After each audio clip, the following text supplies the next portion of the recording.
தமிழ்நாட்டில் இருக்கிற எத்தனையோ அம்மன் கோயில்ல மேல்மலையனூர் ரொம்ப ஸ்பெஷல். ஏன்னா அங்க நடக்கிறது சாதாரண திருவிழா இல்ல, அது ஒரு அமானுஷமான சக்தி விளையாட்டு. தேர் இழுக்கும் போது சில பேர் உயிரிழக்கிறது தற்செயலானதா இல்ல அது அம்மன் கேட்கிற பலியா?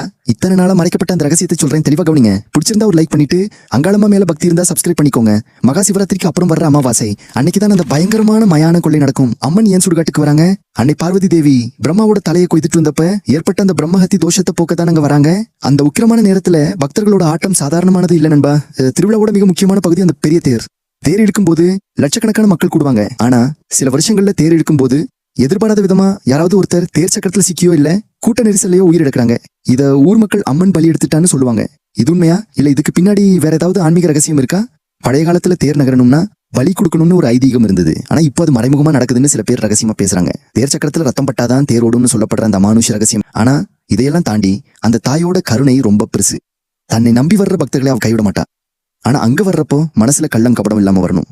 யாராவது ஒருத்தர் தீய எண்ணத்தோட வந்தா அவங்க தான் அந்த தாயோட கோபத்துக்கு ஆளாவாங்கன்னு பெரியவங்க சொல்றாங்க.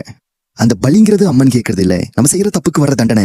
மேல்மலையனூருங்கிறது ஒரு மர்மமான ஆனா அதே சமயம் ரொம்ப சக்தி வாய்ந்த இடம். நீங்க அந்த தேர் திருவிழாவுக்கு எப்போ போயிருக்கீங்களா? அங்க நீங்க பார்த்த ஏதாவது ஒரு அதிசயத்தை சொல்லுங்க. மறக்காம கமெண்ட்ல ஓமங்கால பரமேஸ்வரி துணைன்னு டைப் பண்ணிட்டு உங்க ஃப்ரெண்ட்ஸ்க்கு ஷேர் பண்ணிருங்க. அடுத்த ஒரு மெய்சில் இருக்க வைக்கிற ரகசியத்தோட உங்களை வந்து பார்க்கிறேன்.